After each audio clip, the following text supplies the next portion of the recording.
وأزواجه الطاهرات أمهات المؤمنين وأصحابه الكرام الغر الميامين والتابعين لهم بإحسان إلى يوم الدين. أما بعد، معاشر المسلمين، معاشر المسلمات، الحاضرين والحاضرات، والمستمعين والمستمعات، والmusyahidin والmusyahidat. Bapak dan ibu-ibu, saudara-saudara dan saudari, jemaah salat subuh di Masjid Riyadhul Jannah, Uka, Pekanbaru, atau para pendengar di 91,1 FM, atau yang menyaksikan melalui KMTV dan lain-lain yang bekerja sama dimanapun berada. Alhamdulillah, subuh ini kembali Allah memberikan nikmat dan rahmatnya pada kita. Diundangnya kita datang ke rumahnya ini. Mudah-mudahan kita menjadi tamu yang berkesan, sehingga tak satu pun kecuali mendapatkan hadiah demi kesan, yaitu ampunan dan rahmat Allah Subhanahu wa Ta'ala yang sangat kita butuhkan di hari tak bermanfaat harta dan anak, kecuali yang datang kepada Allah dengan hati yang selamat. Yauma la yanfa'u malun wala banun illa man atallaha biqalbin salim. Oleh itu saya bersyukur dan mengajak kita semua sama-sama bersyukur pula, karena tak banyak yang dapat pagi ini, sedikit yang dapat. Kalau di persentase dari seluruh kita yang datang sholat subuh ke jamaah itu mungkin berapa persen? Ada 2%. Subhanallah, ini semata-mata bukan kekuatan kita, tapi kekuatan taufik dan hidayah Allah. Kalau ingin mata, ingin tidur lagi, ya kan? Ingin badan, ingin rehat lagi. Tapi subhanallah, kekuatan yang Allah berikan, taufik yang Allah berikan, membuat kita melangkah mantap ke tempat ini. Oleh itu bersyukur kita kepadanya atas nikmat ini, dan berdoa pula kita, mudah-mudahan saudara-saudara kita yang belum merasakan nikmat ini segera Allah berikan sebelum ajal menjemput. Lebih baik sering ke masjid di waktu hidup daripada hanya mengenal masjid di saat sudah mati. Oleh itu kita doakan pula, mudah-mudahan saudara-saudara kita, sanak pemilih kita, teman-teman kita, anak-anak kita, bahkan mungkin sebagian guru-guru kita, untuk juga bisa menikmati kebersamaan di rumah Allah ini. Bingkisannya luar biasa, bercucuran rahmat Allah. Masya Allah, jazakallah khair. Cucuran rahmat Allah kepada kita, kemudian setiap kita dapat bingkisan ampunan Allah Tabaraka wa Ta'ala. Salawat dan salam kepada baginda Nabi sallallahu alaihi wasallam. Jasa baik beliaulah yang membuat kita termasuk orang-orang yang beruntung insyaallah. Mau datang ini karena Nabi yang senantiasa memotivasi kita, mendorong kita. Kan setiap dapat hadis Nabi tentang fadilat salat subuh, semakin semangat kita kan. Dia ketika beliau mengatakan salat sunat subuh itu lebih afdal daripada dunia dan seisinya, berarti urusan terpenting kita ya salat subuh lah. Salat subuh, urusan, mohon maaf, urusan negara dibanding dengan salat subuh, kalau di akhirat bahkan di dunia lebih penting salat subuh. Bahkan salat sunatnya lebih penting daripada urusan negara itu. Artinya Anda ngurus negara tapi sampai tidak salat subuh gara-gara itu, di sisi Allah tidak berguna. Oleh sebab itu sulit didapatkan keadilan, sulit didapatkan kemakmuran dan keberkahan negeri kalau bangsa itu tidak menghidupkan subuhnya dan salat-salat lainnya. Makanya Allah sebutkan negeri atau orang yang dibantu oleh Allah itu adalah pemimpin yang idza alladzina immakkannahum fil ardi aqamus shalah. Orang-orang yang bila kami berikan dia kuasa di atas permukaan bumi, maka dia dirikan salat. Makanya mulai dari pemimpin terendah jadi pemimpin rumah tangga, dirikan salat, semakin Allah angkat. Habis itu jadi pemimpin lingkungan, pemimpin lingkungan RT misalnya, dirikan salat. Naik lagi di RW, dirikan salat. Jadi di atas RW istri, lurah, camat, bupati, wali kota, gubernur sampai presiden. Percayalah, itu adalah sebaik-baik pemimpin. Makanya Nabi kita SAW menjadi sebaik-baik pemimpin karena beliau adalah amalan yang paling diandalkannya adalah salat. Oleh itu kaum muslimin dan muslimat dirahmati Allah, kita berharap dan berdoa mudah-mudahan seluruh kita mulai dari rakyat sampai pemimpinnya atau mulai pemimpinnya sampai rakyatnya senantiasa menikmati indahnya subuh di Masjid Riyadhul Jannah ini atau di masjid-masjid lain. Lepas itu nak pergi kemana-mana bebas kita. Nak pergi ke pasar, nak pergi ke kantor, nak pergi mancing, nak pergi berlibur, nak pergi buatlah ya. Semua yang dihalalkan Allah SWT, barakah. Tapi kalau enggak, Masya Allah, kalau nak berjalan jauh, nak pergi rehat, berkelana, tamasya, dah siap-siap sebelum jam 3. Pas azan tak bergerak kita. Ini adalah sesungguhnya tertutupnya pintu kebaikan dari diri kita dan keluarga kita. Salawat dan salam kepada Nabi sallallahu alaihi wasallam. Pada pagi ini kita belajar sirahnya. Mudah-mudahan semakin kenal semakin sayang. Semakin sayang semakin cinta. Semakin cinta semakin semakin taat dan tunduk. Makanya sering saya katakan, kalau antum tunduk sama istri, taat sama istri, berarti antum cinta padanya. Gitu? Makanya pandai-pandailah istri untuk melayani suaminya. Karena biasanya cinta itu berkaitan dengan layanan yang diberikan. Semakin servis, semakin ini cintanya. Kita mencintai Allah juga. Semakin kita baca nikmat Allah, semakin kita baca jasa Rasulullah, semakin kita akan mencintainya. Betul kan? Itu hitung dari tidur, bangun tidur tadi. Alhamdulillah kemarin penat, sekarang sehat. Kemarin lelah, sekarang Masya Allah luar biasa. Badan kita kembali Allah sehatkan.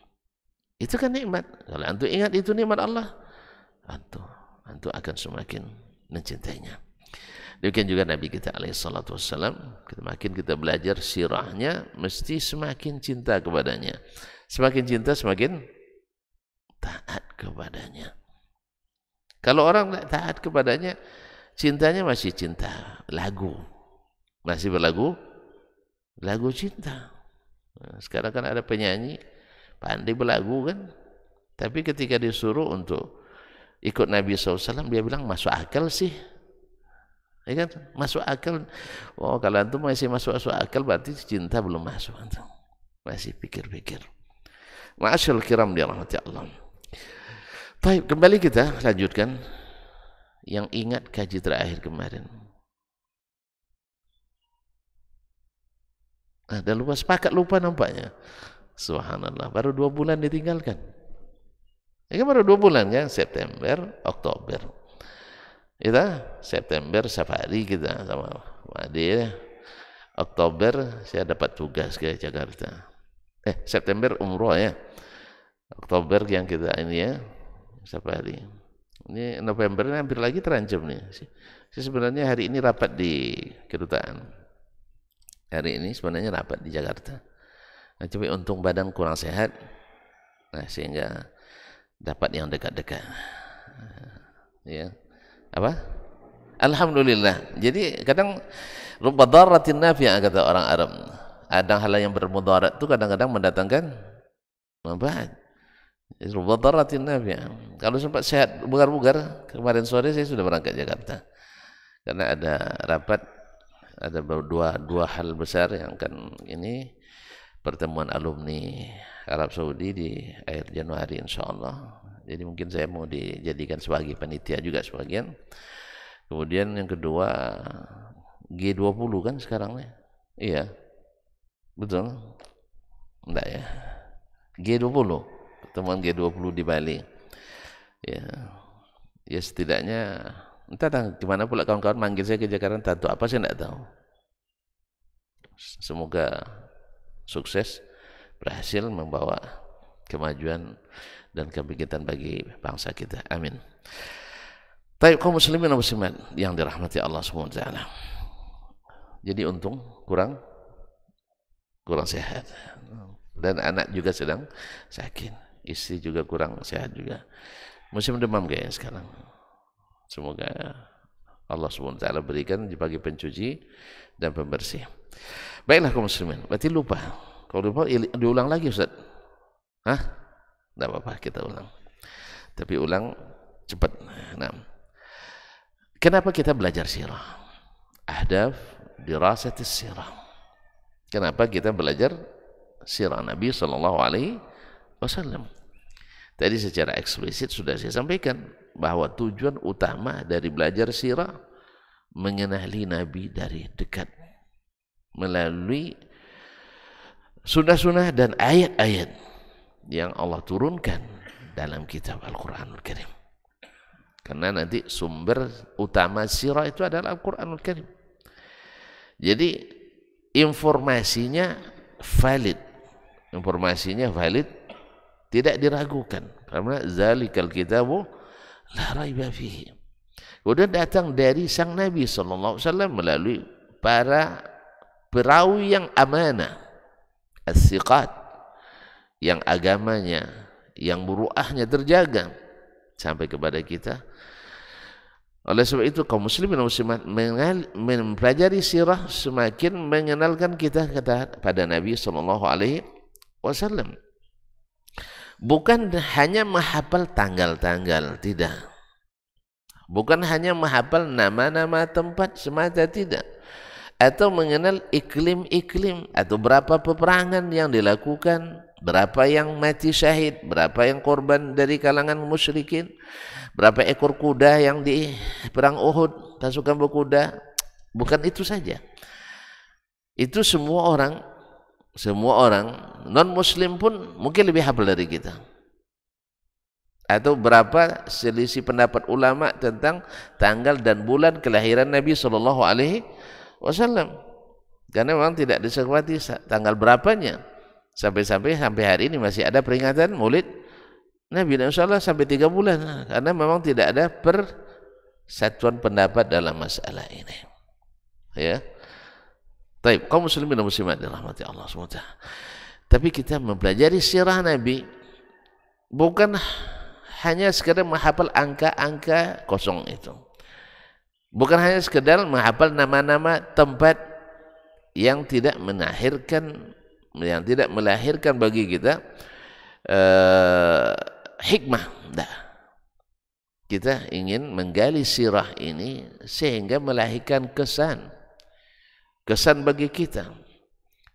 Dipilihnya Nabi SAW dari orang Arab misalnya, berarti kita harus rela bahwasanya Allah telah mengangkat orang Arab. Kalau Allah yang mengangkat bisa diturunkan. Nah, makanya jangan sampai ada dalam hati kita kebencian pada orang Arab. Karena Nabi kita dari bangsa Arab. Maka semakin benci kita pada orang Arab, tanda kita semakin tidak cinta pada Nabi SAW. Betul kan?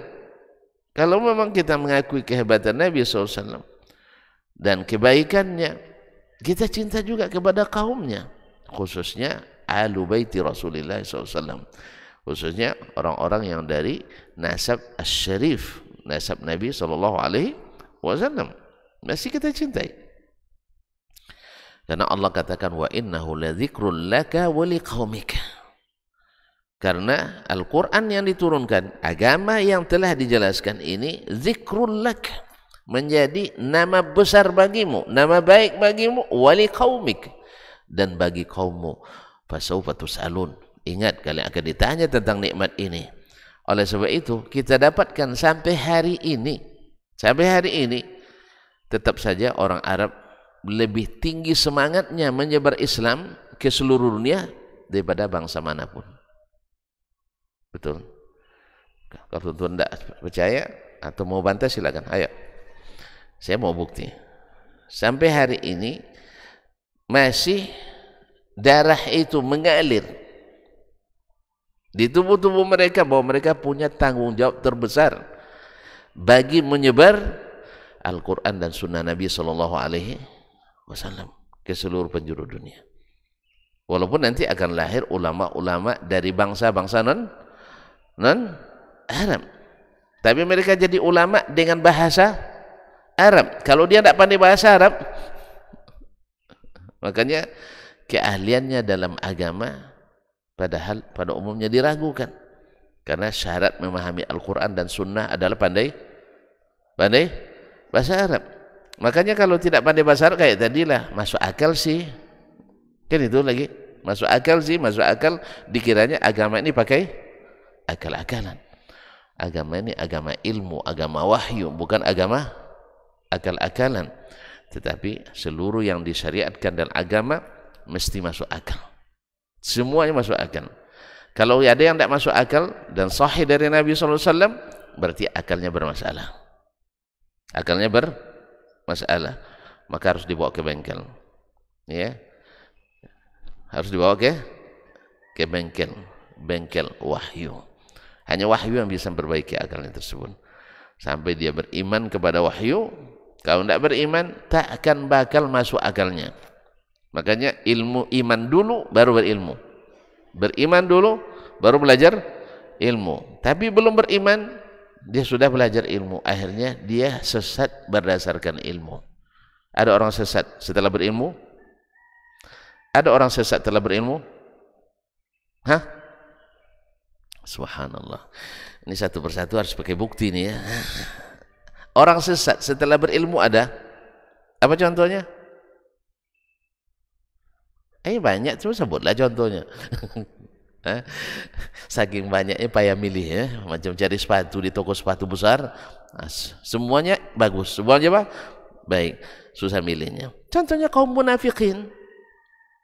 Kaum munafikin berilmu apa tidak? Berilmu, hidup di zaman Nabi SAW. Zaman kita ada orang munafikin?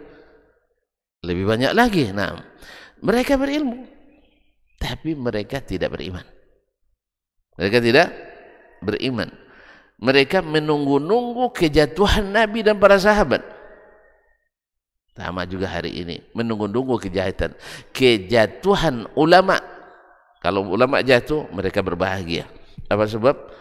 Umat akan ikut mereka. Tapi kalau ulama masih tegak, ulama masih memberikan ilmu, maka umat tidak segera taat pada mereka. Karena kalau ulama enggak ada, tinggal main akal-akalan lagi. Tinggal main akal-akalan. Sehingga mereka bisa merubah-rubah agama ini menurut akal dan keinginan. Tapi kalau ulama enggak.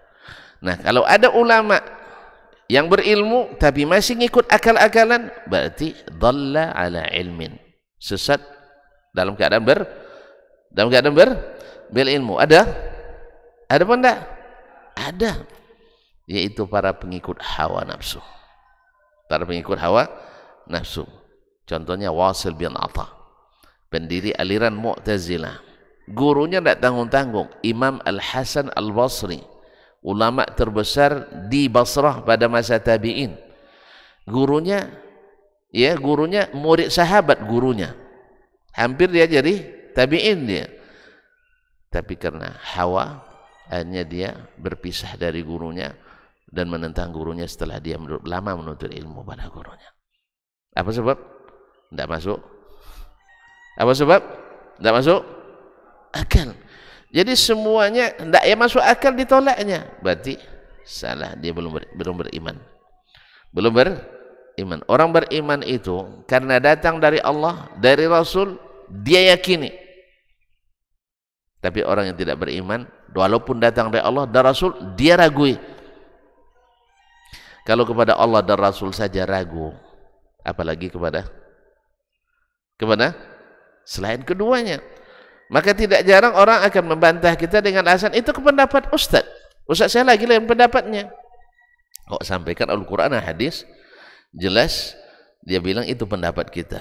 Ustaz saya lain lagi pendapatnya. Ya karena apa tadi? Karena Al-Quran hadis diragukannya. Apalagi yang menyampaikan hanya kita. Masih ingat orang Quraisy dulu ketika yang menyampaikan siapa kepada mereka dakwah ini? Rasul. Rasul yang sampaikan mereka. Iya tak? Nah, yang mendakwahi Abu Lahab waktu itu siapa? Dikirim Abu Bakar. Yang berdakwah kepada Abu Lahab siapa waktu itu? Rasulullah kan? Langsung kan? Tahu tidak mereka Rasul itu amin, amanah? Tahu tidak dia selalu benar? Tahu kan? Tapi mereka tidak terima juga. Hah? Kenapa mereka tidak terima?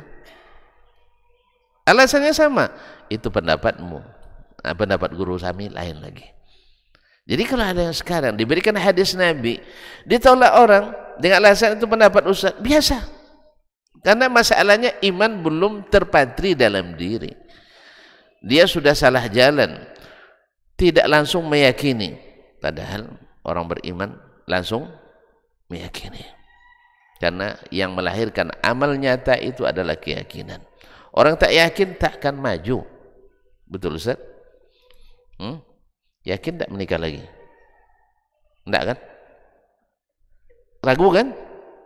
Menikah lagi? Nah, masih insya Allah orang Indonesia. Insya Allah orang Indonesia nggak jadi. Ini masih insya Allah Indonesia itu insya Allah Islam ini. Islam, insya Allah. Ah, berarti tidak ragu. Insya Allah maju. Kalau saya masih insya Allah. Nah, jadi kaum muslimin dan muslimat dirahmati Allah, yang siap melaksanakan adalah yang yakin. Yang tak siap melaksanakan orang ragu. Makanya kalau dimulai menerima informasi dari Allah dan Rasul dengan keraguan, diteliti dulu, takkan pernah memajukan Islam. Dia akan meninggalkan Islam dengan berbagai alasan. Sebab apa? Tadilah, masuk akal sih atau tidak? Masalahnya masuk akal atau tidak? Akal dah penuh dengan syubhat, macam mana ayat nak masuk? Jelas kaum muslimin dan muslimat. Nah, ini tujuan utama daripada mempelajari sirah Nabi sallallahu alaihi wasallam, yaitu melahirkan ketaatan dan cinta kepadanya. Yang kedua, kaum muslimin dan muslimat dirahmati Allah Subhanahu wa taala.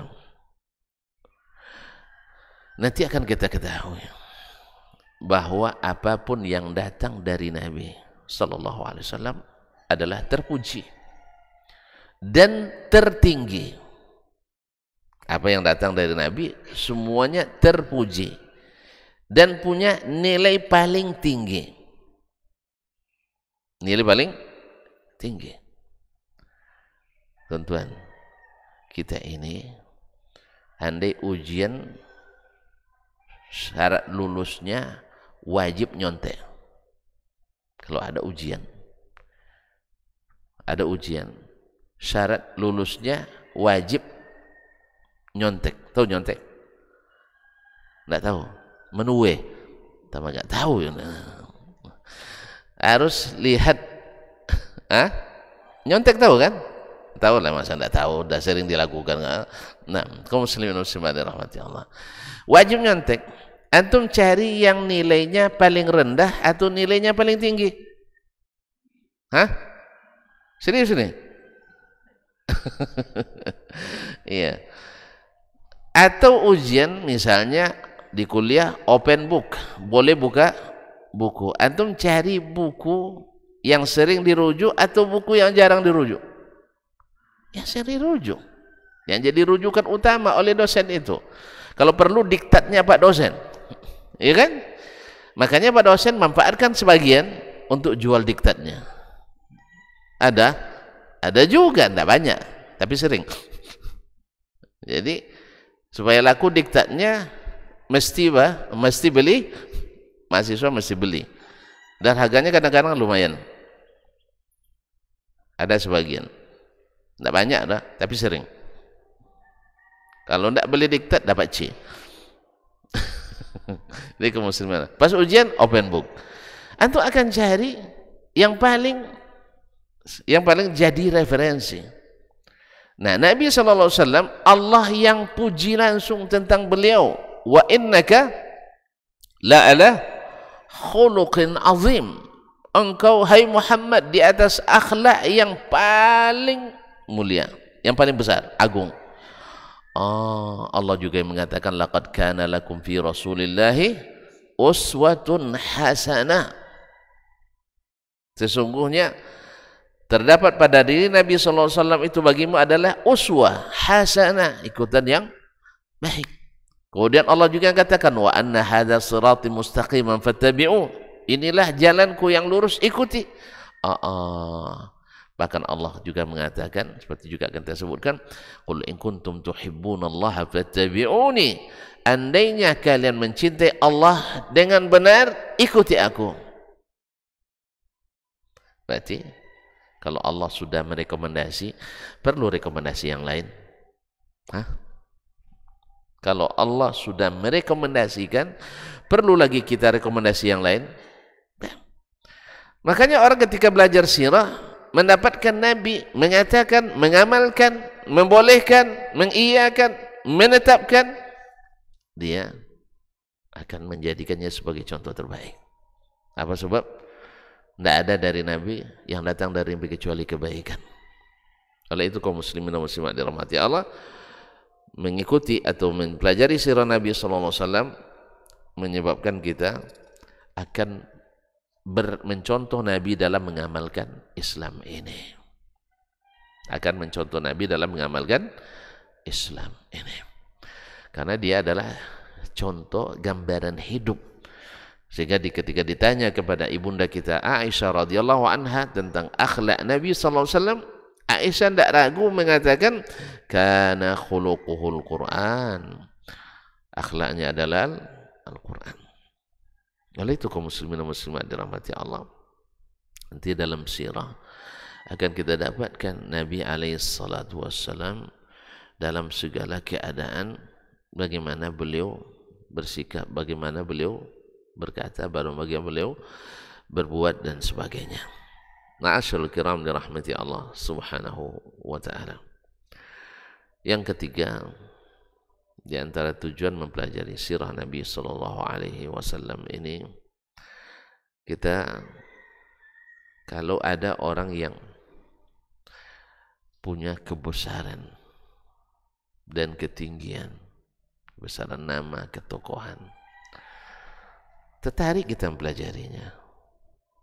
Misalnya antum tertarik dengan ilmu apa?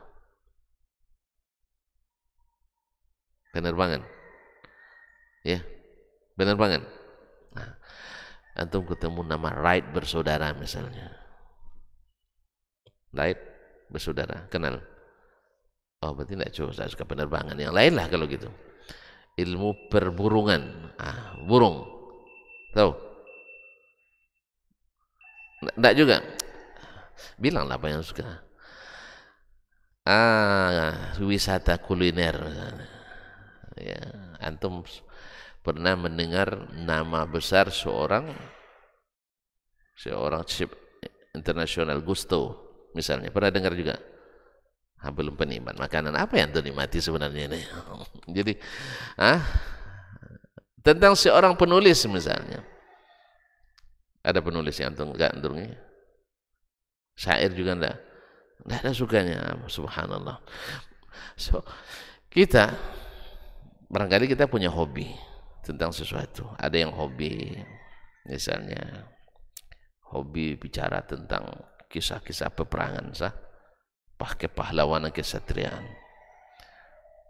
Kalau Indonesia disebut Indonesia, kalau orang-orang hebat, kesatria hebat dulu disebut dengan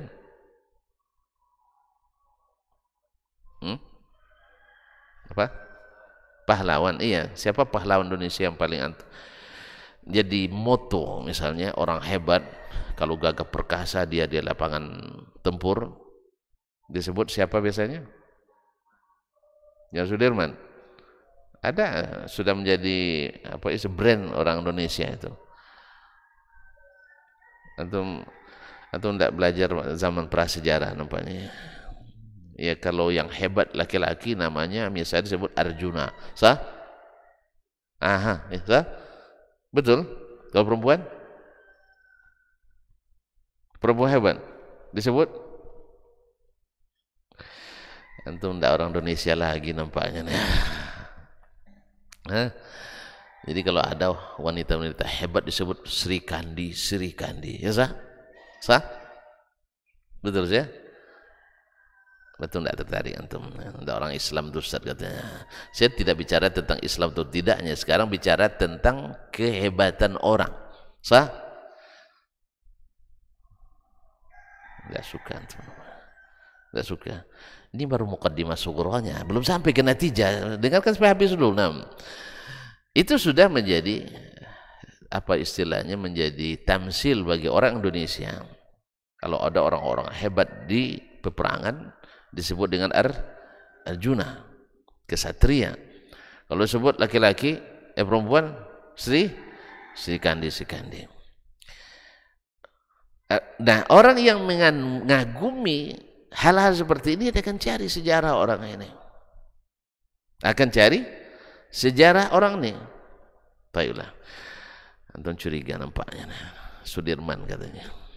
Antum mengagumi jenderal besar Sudirman. Dari mana antum mula? Pergi ke Pangkinang, ada jalan Jenderal Sudirman.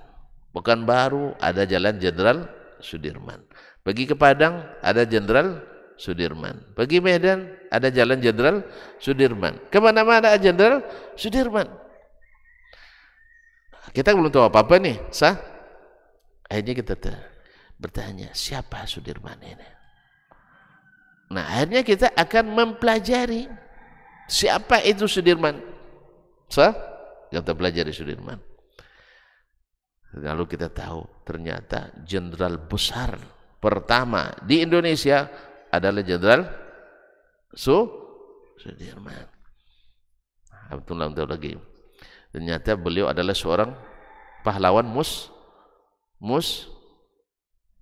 ya segitu aja tidak bisa nyambung. Muslihat, Muslim, ya Allah ya Rabbi, Muslim, Jenderal Muslim. Nah, dapat lagi, ternyata beliau adalah yang taat mendirikan, kok senyum? Mendirikan salat dan menunaikan ya rukun-rukun Islam pada umumnya. Beliau juga dicintai oleh para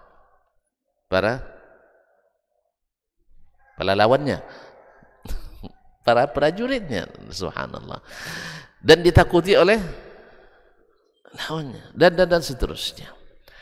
Besar kan? Besar. Sampai ke seluruh Indonesia tidak ada orang yang tak boleh kenal Jenderal Sudirman, jenderal besar. Berapa orang jenderal besar di Indonesia sampai hari ini? Ada 2, ada 3. Yang mana yang betulnya? Nah, 1 Jenderal Sudirman rahimahullah, 2 Jenderal, kok langsung ke Soeharto antum? Ada sebelumnya. Anak Sujan tuh gelarnya masih apa sukunya? Kaharudin. Ya Allah. Abdul Aziz Nasution. Dah mulai lupa ini. Padahal baru hari G30 enggak nonton antum kemarin. Sama. Cuma saya masih hafal. Nah, Abdul Haris Nasution. Yang ketiga Soeharto. Gitu aja tuh nama orang besar tersebut. Presiden Muhammad Soeharto. Semoga Allah mengampuni mereka. Jadi kaum muslimin dan muslimat baru 3. Belum ada jenderal besar. Berarti 1 dari yang 3 ini. Dan yang pertama pula. Berarti orang hebat kan? Hebat kan? Tidak hebat? Saya? Tidak hebat? Sudirman? Susah dapat pengakuan beliau. Nah, akhirnya untuk belajar tentang beliau. Mungkin dari kecilnya dipelajari sampai dia jadi jenderal dan sebagainya. Antum dengar lagi, kalau dia kan hanya terkenal di Indonesia. Kalau antum tanya orang Thailand mungkin tidak tahu dia. Tanya orang Malaysia mungkin tidak kenal mereka, sah. Apalagi kalau tentunya orang Brazil. Brazil paling bola yang tahu, bukan? Nah, jadi tidak tahu. Tetapi ada seorang anak manusia, kemanapun antum pergi, jadi pusat perhatian orang. Kemanapun pergi, jadi pembicaraan orang. Bahkan lawan pun banyak membicarakannya. Lawan pun banyak membicarakannya. Kalau misalnya Jenderal Sudirman rahimahullah ta'ala, setelah beliau meninggal, pihak-pihak lawan tidak lagi membicarakannya, sah? Tidak lagi memusuhinya. Ada mati dia, sah? Kan? Nah, kemudian hanya terkenal di Indonesia. Tapi ada orang setelah mati pun masih dicari-cari kelemahannya, masih dimusuhi orang. Di satu sisi, kemudian masih digali sejarah hidupnya dan dihidupkan ajarannya. Siapa dia? Nabi Muhammad SAW. Berarti dia orang hebat, sampai lawan pun tidak bisa tidur dibuatnya. Sampai mati pun masih takut orang kepadanya. Makanya syaitan-syaitan juga menghidupkan syaitan-syaitan dari kalangan manusia untuk memusuhi Nabi alaihissalatu wassalam. Sampai sekarang proyek dunia internasional untuk mendiskreditkan Nabi dan ajarannya berlangsung sampai hari ini. Dari seluruh dunia muslim diambil orang-orang jenius, orang-orang pintar, disekolahkan ke negeri-negeri yang memusuhi Islam dan Nabinya sallallahu alaihi wasallam. Dididik mereka. Mereka cerdas, cuman kurang ilmu. Ya, di pesantren dipilih bibit-bibit baik itu dibawa belajar ke pusat-pusat studi Islam di negeri yang memusuhi Islam. Akhirnya pulang jadi musuh Islam. Nah, semakin dekat kita kepada Islam yang murni, semakin dimusuhi. Jelas?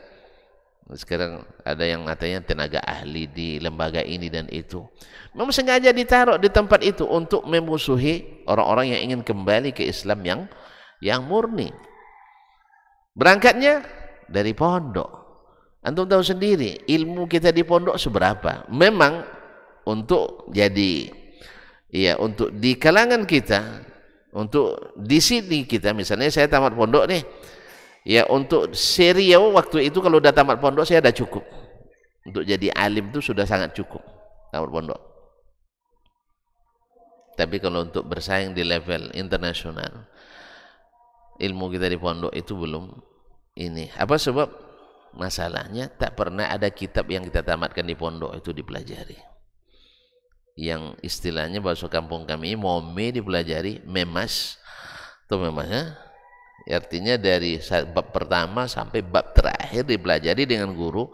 Itu di pondok tidak ada. Ya, buku ulama ya, tapi kalau ringkasan-ringkasan misalnya petunjuk sholat lengkap, iya tamat memang ini kalau gini. Tapi yang mempelajari seperti yang dipelajari para ulama dulu nggak ada. Nah, yang seperti ini dibawa ke dunia barat, lalu dididik untuk mendiskreditkan Islam dan umatnya, mereka jadi senjata tajam makan tuan, menyerang umat Islam sendiri. Dengan isu-isu, kalau sekarang yang paling laku isunya adalah isu Salafi Wahabi. Karena apa? Karena Syiah memang ingin menguasai kita di sini. Secara diplomatik mereka sudah punya hubungan erat dengan kita. Secara hegemoni mereka memang belum punya. Dari sisi basis rakyatnya kita alhamdulillah masih Sunni pada umumnya. Walaupun amalia-amalia banyak yang kita tiru dari mereka, tapi pada umumnya kita masih menganggap ahlus sunnah. Maka disusupkanlah isu-isu anti wahabi ini kepada orang-orang kita yang mengaku ahlus sunnah, dan mereka tanpa sadar telah menjadi corong bagi Syiah. Karena memang Syiah yang paling ditakutinya dari umat Islam ini adalah orang yang mereka sebut dengan Wahabi itu. Orang yang mereka sebut dengan Wahabi. Karena apa? Mereka sulit ditaklukkan oleh Syiah. Apa sebab? Karena mereka paham Syiah itu bukan dari Islam. Tapi yang lain-lain masih menganggap bagian tak bersisa ada ke Islam. Makanya ketika dulu ulama-ulama dunia, termasuk ulama-ulama Mesir dulu, ada namanya program takrib baina syi'ati wa ahli sunnah, atau ahli sunnah wa syiah, yaitu mengawinkan atau menyatukan antara sunnah dan syiah. Itu ulama-ulama dunia seluruhnya ikut program ini. Ulama-ulama dunia ikut program ini, menerima bahwa sunnah dan syiah bisa duduk sama tinggi, tegak sama rendah. Mulai tak nyimak nampaknya. Iya, mulai tak nyimak. Dah mulai menghayal nampaknya. Waktu masih belum, masih ada setengah jam lagi. 6. Kaum muslimin dan muslimat, bisa duduk sama tinggi, tegak sama rendah. Ya kalau nak sama Syiah memang begitu, duduk sama tinggi, tegak sama rendah. Paham tak?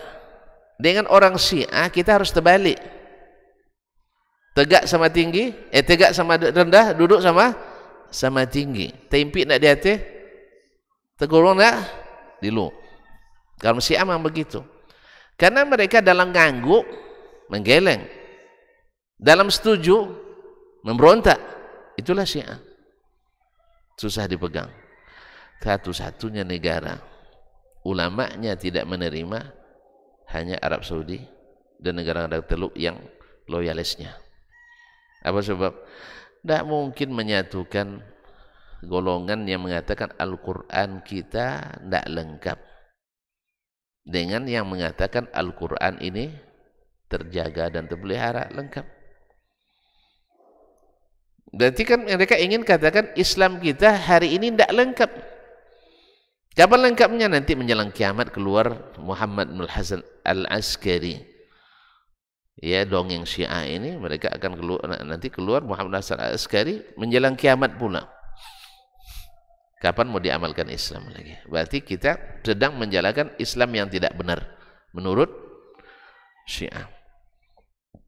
Bagaimana nak menyatukan orang yang mengatakan bahwa Abu Bakar dan Umar lebih berbahaya dari iblis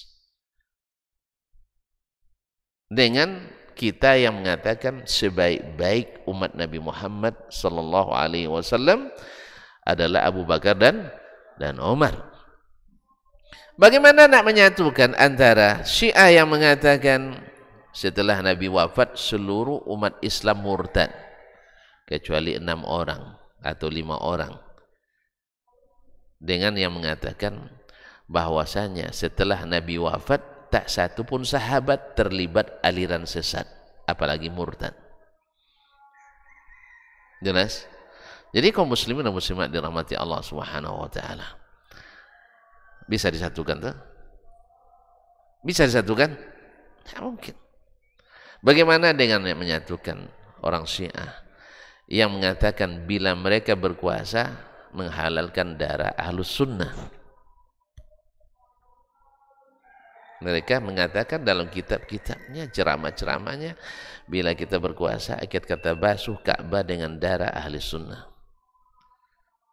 Dengan kita yang mengatakan bahwasanya orang selama masih mengucapkan asyhadataini tidak halal darahnya kecuali dia melanggar aturan syariat. Fahisabum 'ala Allah. Misalnya dia membunuh, tentu dikisas. Gitu kan? Misalnya dia membunuh, tentu dikisas kecuali dimaafkan. Atau dia mencuri, dipotong tangannya kecuali tidak diketahui dan dilaporkan. Kalau dia korupsi, kalau korupsi diapakan? Dibebaskan. Dibebaskan. Enggak. Ada yang nanya dulu ke saya, Ustaz, korupsi itu kenapa nak potong tangan Ustaz? Saya bilang memang nak potong tangan, tapi potong ya tergantung hukum yang menentukan, tapi bukan potong tangan, potong ya tergantung hakim yang menetapkan, karena memang tidak ada hadnya. Karena had mencuri itu kan dengan syarat satu, yang dicuri itu lebih dari 1/4 dinar, dua, barang yang disimpan. Sedangkan koruptor dia bukan mencuri, tidak masuk dalam definisi mencuri, tapi berkhianat. Sah? Maka pengkhianat hukumnya tahu sendirilah tuh. Nah, itu tergantung hakim yang memutuskan. Jelas? Sampai tidak potong tangan memang tidak, tapi boleh potong leher. Ya, tergantung madarat yang ditimbulkannya bagi negara dan umat serta bangsa. Jelas? Tidak jelas. Jadi kaum muslimin dan muslimat dirahmati Allah, yang mempelajari sirah Nabi SAW membuat kita mempelajari manusia terbesar. Tentu kita akan lebih bersemangat mempelajarinya dari hanya mempelajari orang-orang yang besar di satu sisi, tapi sangat-sangat kecil di sisi-sisi yang lain. Sangat-sangat kecil di sisi-sisi yang lain, atau di sisi lain tidak tersebut. Misalnya tadi Jenderal Sudirman di sisi ini kan bagus, Masya Allah, kepahlawanannya, kesetiaannya, loyalitasnya ke negara. Tapi untuk urusan agama kan dia tidak bisa jadi rujukan, walaupun dia orang taat, dia bukan seorang ulama, tapi jasanya di sini besar. Tapi kalau Nabi kita Sallallahu Alaihi Wasallam jasanya di seluruh sisi, antum sisi apapun di situ ada sentuhan jasa Nabi Sallallahu Alaihi Wasallam. Kesatria, dia pahlawan, mujahid, pemberani, gagah perkasa. Bicara tentang kedermawanan, beliau adalah rajanya, beliau yang paling utama.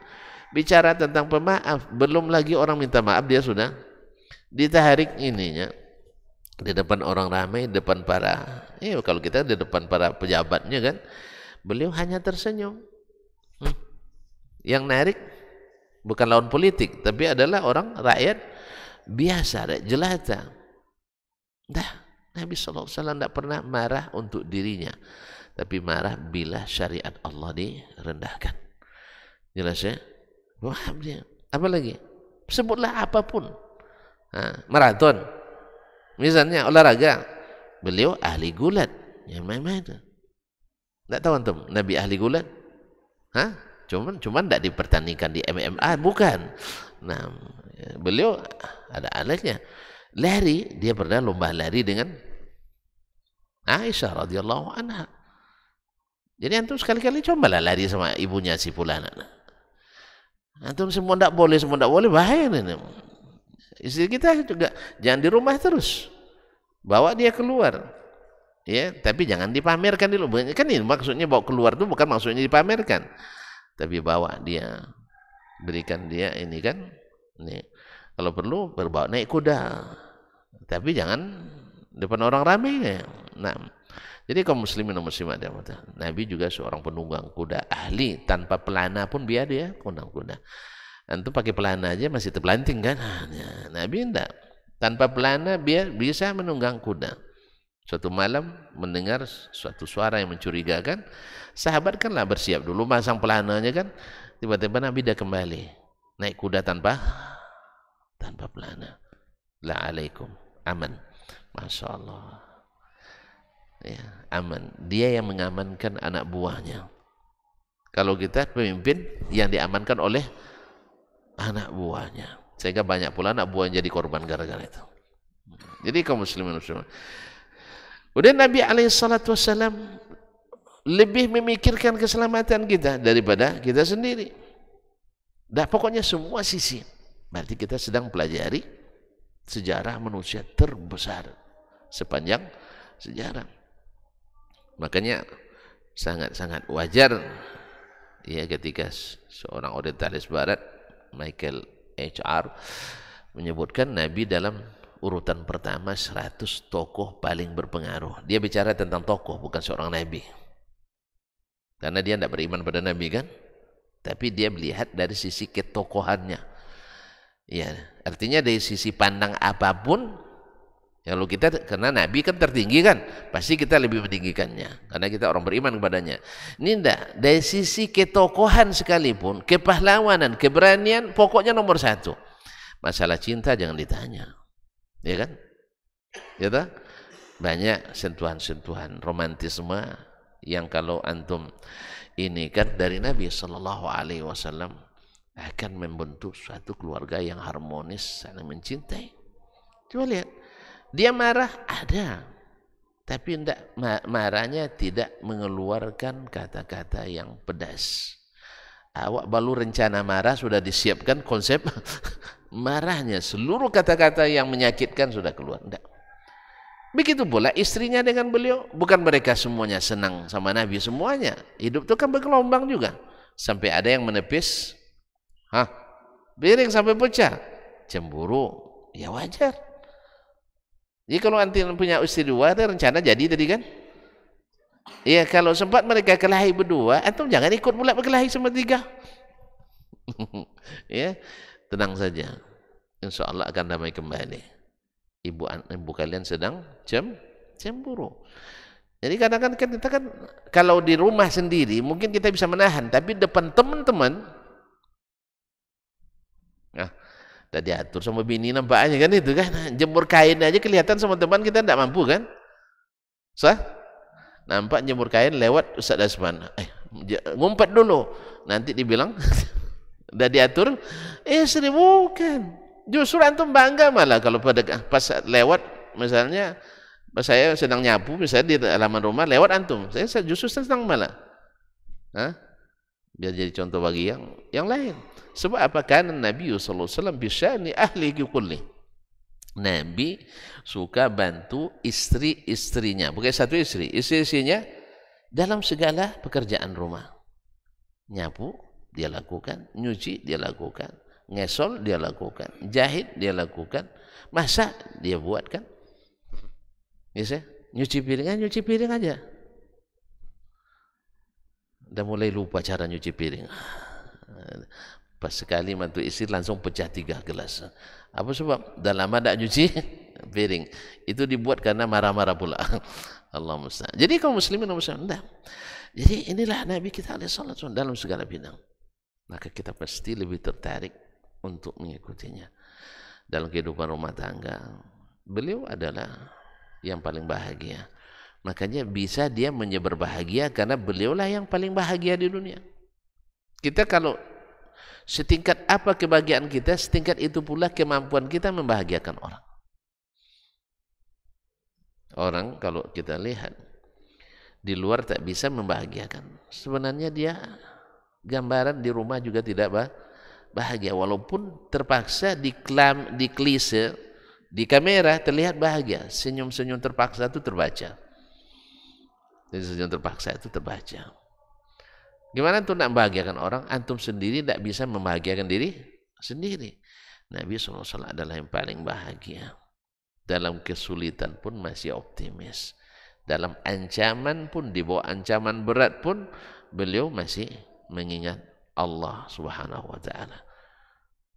Oleh itu kaum muslimin dan muslimat yang rahmati Allah, ini di antara fawaid. Nampaknya waktu tidak mengizinkan, insyaallah kita sambung pada pertemuan yang akan datang, mudah-mudahan lupa lagi. Masih mengizinkan?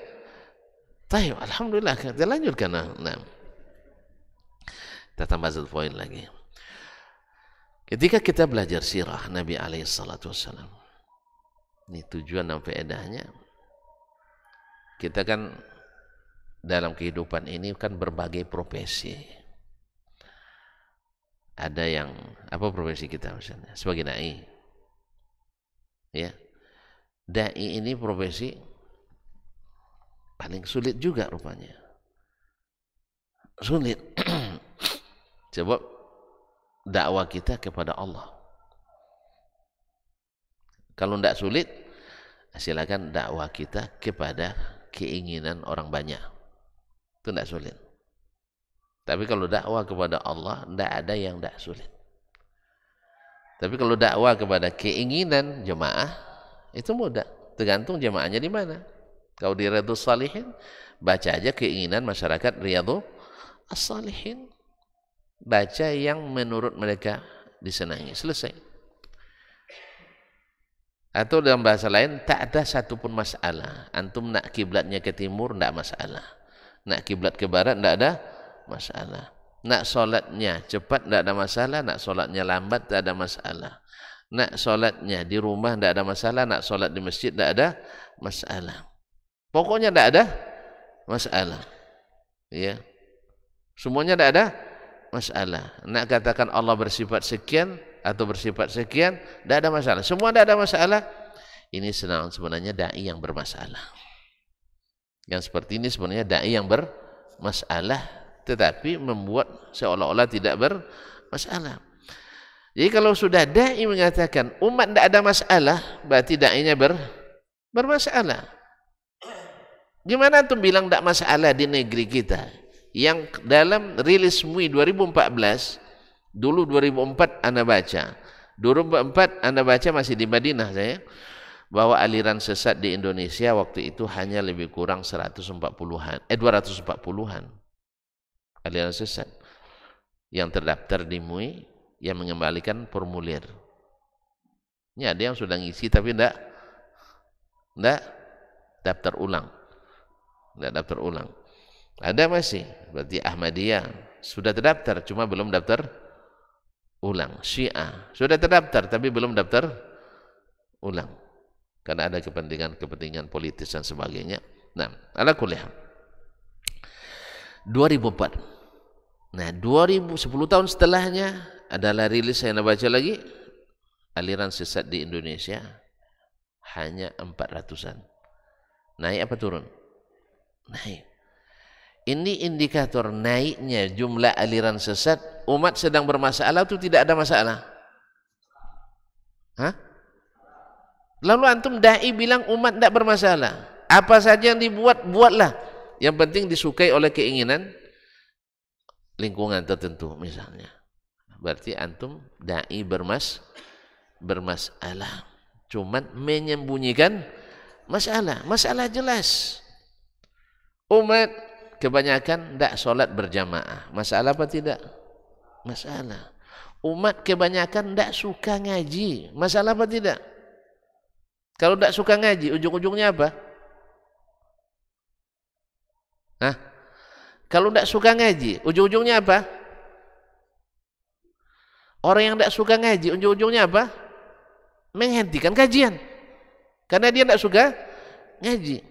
Asal ada masjid dah ramai nanti, awalnya kosong, habis itu diisi oleh orang ngaji, mulai dia tidak suka. Akhirnya dia buat makar dan provokasi ini. Awas kajian itu bahaya. Apa sebab? Katanya kita masuk neraka semuanya. Dibilangnya kita masuk neraka. Mendengarkan kata-kata kita semua masuk neraka, siapa yang tidak marah? Apalagi orang yang punya kuasa. Dari tadi sudah berapa kali kita bilang semua orang masuk neraka. Nah ini jujurnya, kalau tidak kita putar rekaman kembali. Sudah berapa kali kita bilang semua orang yang tidak di sini masuk neraka? Sudah berapa kali? Ada? Tidak ada. Ya tak? Urusan surga neraka Allah. Cuman kita ingatkan, kalau nak masuk surga ini jalannya, nak masuk neraka tidak perlu diingatkan jalannya. Semua tahu tuh. Yang kalau ke neraka semua orang tahu, tanpa berilmu tahu ke jalan ke neraka. Ya Ustaz ya? Tapi kalau orang yang tidak berilmu, insya Allah tahu jalan ke neraka. Tapi kalau nak jalan ke surga mesti dengan ilmu.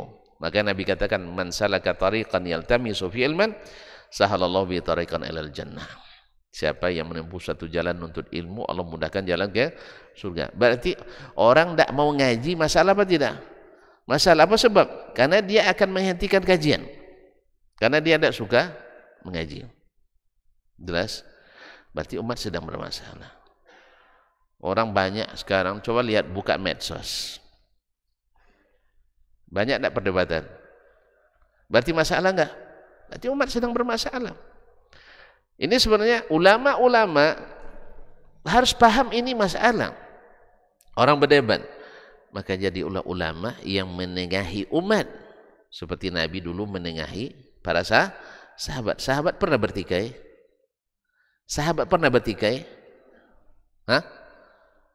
Enggak. Berarti harus belajar sirah. Harus belajar sirah. Sering terjadi pertikaian antara sahabat. Nah, bagaimana Nabi menyelesaikannya? Harus kita ikuti caranya. Makanya belajar sirah kita. Nabi menyelesaikannya kan mengatakan ini enggak apa-apa, ini enggak apa-apa, teruskan saja. Enggak. Ada kalau dua-duanya benar, Nabi katakan ini benar tapi yang bagus yang ini. Misalnya, hadza afdal. Atau dua-duanya sama kedudukan hukumnya, dibolehkan dua-duanya, tidak ada masalah. Ada yang sebagian kata Nabi ini jangan diulang lagi. Ini salah. Jadi tidak semuanya sama dalam menanggapi. Kalau kita semua katakan pokoknya asal ada ulama mengatakan boleh, boleh. Kalau ulama mengatakan haram, haram. Itu tidak penyelesaian. Karena penyelesaian Nabi SAW, fa'alaikum bisunnati wa sunnatil khulafa'ir rasyidin al-mahdiyyin min ba'di. Jadi Nabi menyelesaikan masalah dengan ilmu, bukan dengan mengikuti hawa dan nafsu. Oleh itu kaum muslimin dan muslimat dirahmati Allah, ketika kita mempelajari sirah, kita akan sabat ala dinillah. Ternyata Nabi menghadapi yang kita hadapi. Kesulitan hidup, Nabi menghadapi. Gimana kita teguh, Nabi saja diuji. Diprovokasi, bahkan diperangi, ditentang. Nah, kalau kita menyampaikan dakwah atau kita sebagai melaksanakan ajaran Nabi SAW, ditentang, diprovokasi, ada obatnya dalam sirah Nabi SAW. Karena sebagian kan putus asa, Ustaz, gimana caranya? Tidak ada masjid yang bisa menerima dakwah kita. Subhanallah, masjid tidak bisa menerima dakwah, berarti masalah juga dengan dakwah atau bermasalah dengan masjid. Bisa masalah dengan dakwah, bisa masalah dengan masjid. Nak tahu obatnya? Belajar sirah Nabi SAW. Apakah masalahnya di masjidnya, bukan maksudnya orang di masjidnya, atau di dai dan dakwahnya. Dudukkan masalah. Jangan bilang ini tidak masalah, ini tidak masalah. Ternyata bikin masalah. Berarti dai sedang bermasalah. Nah, ya kalau ternyata orang ngaji aman-aman saja, tidak ada hasud menghasut, memprovokasi, cuma menjelaskan keadaan, hukum ini begini, hukum ini begini, lalu tidak sesuai dengan pendapat, jawab juga dengan dalil. Kalau sampai ke kajian, jawab dengan kajian, bukan dengan menghentikan kajian. Tapi terjadi juga, dan masih terjadi sepanjang zaman. Kalaulah Nabi sendiri dihentikan kajian di Masjidil Haram, apalagi kita. Nabi dulu datuknya yang menemukan kembali Zam-Zam, Abdul Muttalib kan. Datuknya kan menghidupkan Masjidil Haram. Orang Quraisy pokoknya tidak keluar dari keluarga Nabi SAW. Tapi ketika berdakwah, ditentang juga oleh sebagian keluarganya. Jadi kalau ada dai mengatakan, tuh bukti dakwanya tidak benar, ditentang oleh ayahnya, ditentang oleh pamannya, ditentang oleh saudaranya, berarti dai ini cara jahiliyah. Apa sebab? Nabi ditentang oleh keluarganya. Wallahu alam, andainya ayahnya dan ibunya hidup, kita nggak tahu apa yang akan terjadi. Apakah termasuk beriman atau tidak. Sampai sekarang jadi masalah khilaf besar antara kita kan, antara kita Ahlus Sunnah khilaf. Bukan ada Ahlus Sunnah Ahlul Bidah, Ahlus Sunnah sama Ahlus Sunnah khilaf. Apakah ayah dan ibu Nabi masuk surga atau masuk neraka? Sebab apa? Di dunia belum ada buktinya. Coba kalau sempat mereka hidup Nabi sebesar, lalu berdakwah, kan jelas kan beriman atau tidaknya. Cuman mereka sudah wafat sebelum Nabi jadi Rasul sallallahu alaihi wasallam. Melihat umumnya ayat bahwa itu zaman fatrah, zaman belum ada Rasul.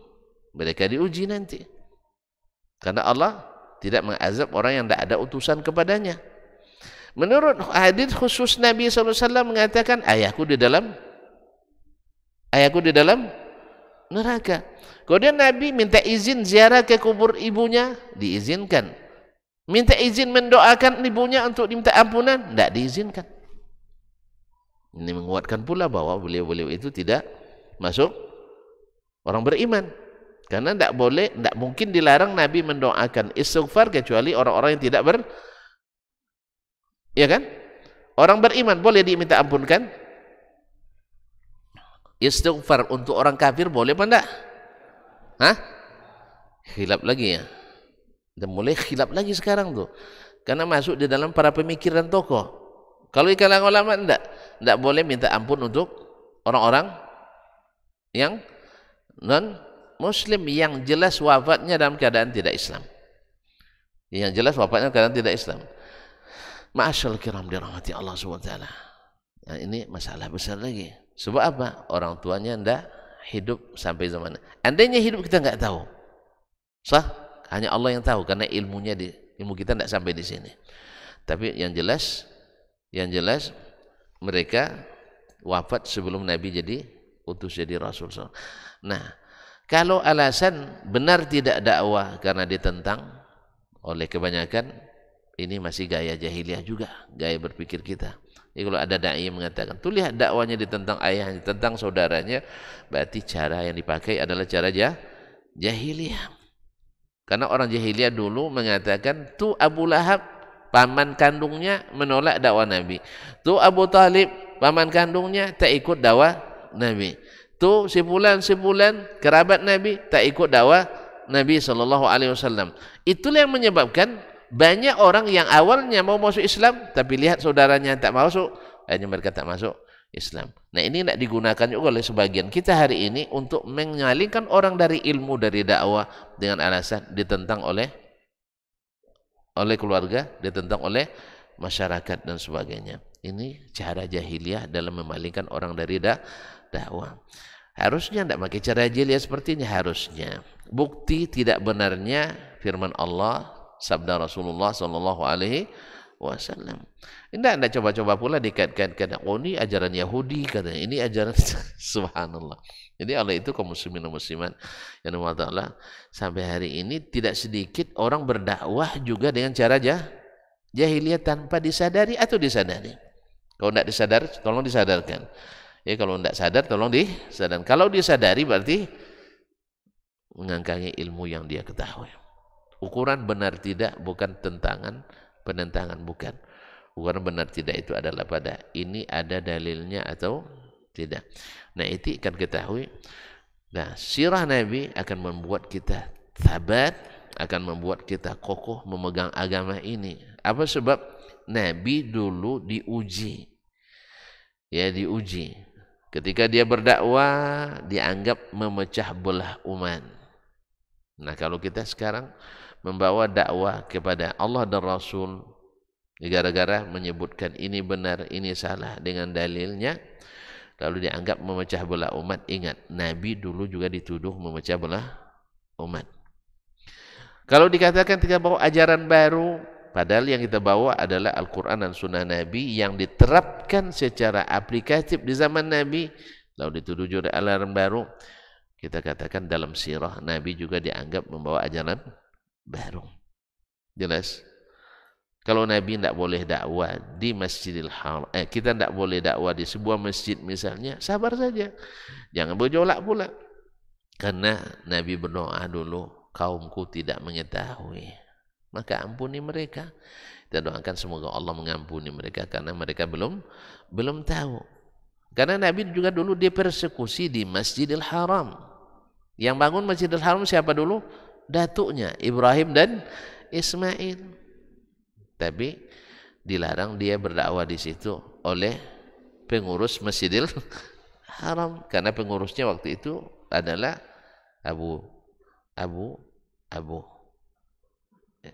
Iya, banyak abunya waktu itu.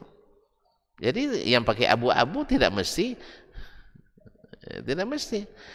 orang-orang saleh. Jadi kaum muslimin bisa saja terjadi. Lalu kita baca dalam sirah Nabi SAW mengalami hal yang sama, maka kita akan semakin kokoh juga. Jelas ya? Ini faedah luar biasa belajar sirah Nabi SAW. Nabi mau dibunuh orang gara-gara dakwah misalnya. Kita diancam saja sudah keder kita dah. Diancam misalnya, ancamannya enggak tanggung-tanggung, udah mati so enggak dikuburkan misalnya kan. Ya saya pernah juga diancam orang, awas kalau mati enggak dikuburkan nanti, katanya Ustaz. Saya bilang kalau enggak dikuburkan saya cari malam harinya. Iya kan dalam keyakinan mereka kan arwah genta, kan arwah yang enggak dikuburkan arwah genta ya. Ya kan sih, tak cari nanti malam hari sebelum kan. Akhirnya luar biasa juga.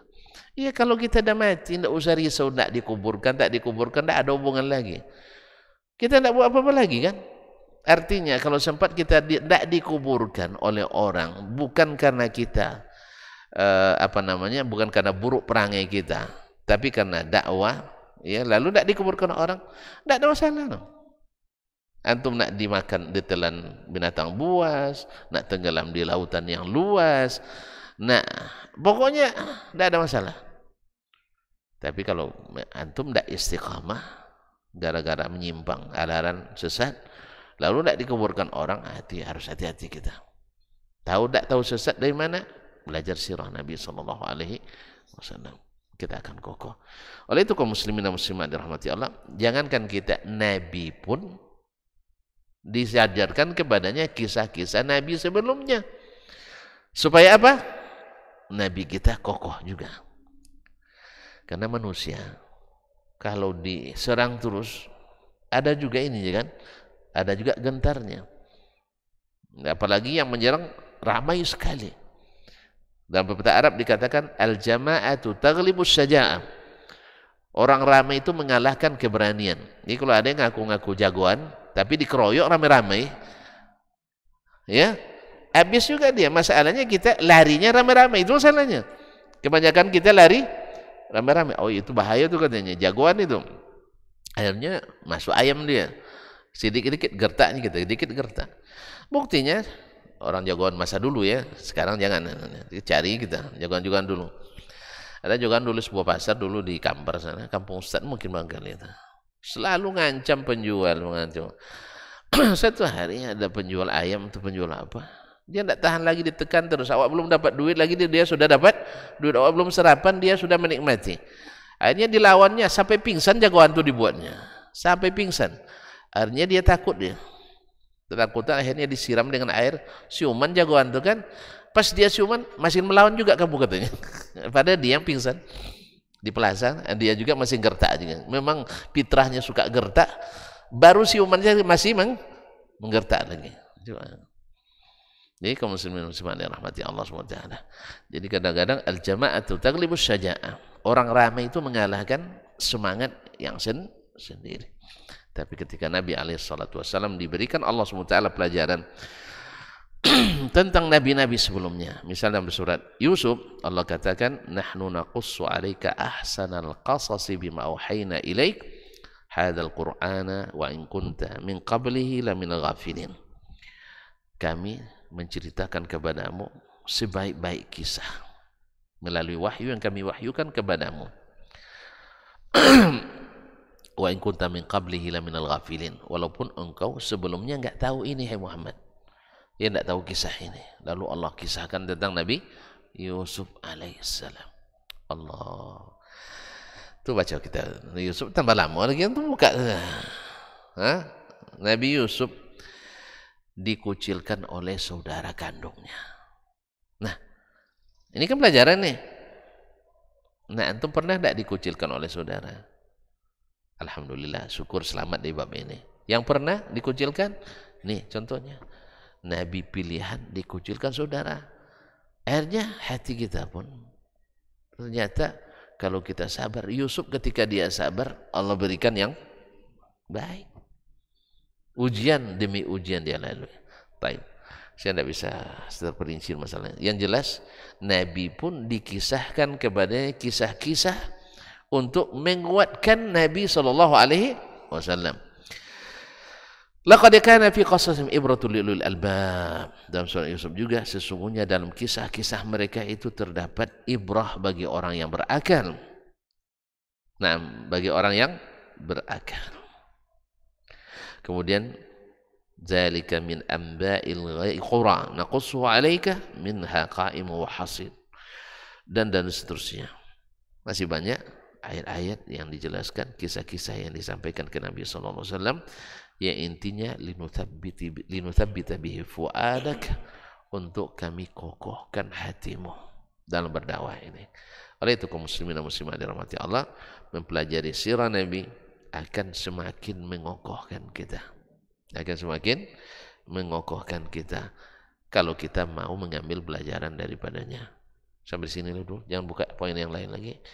Yang tadi udah mulai lupa.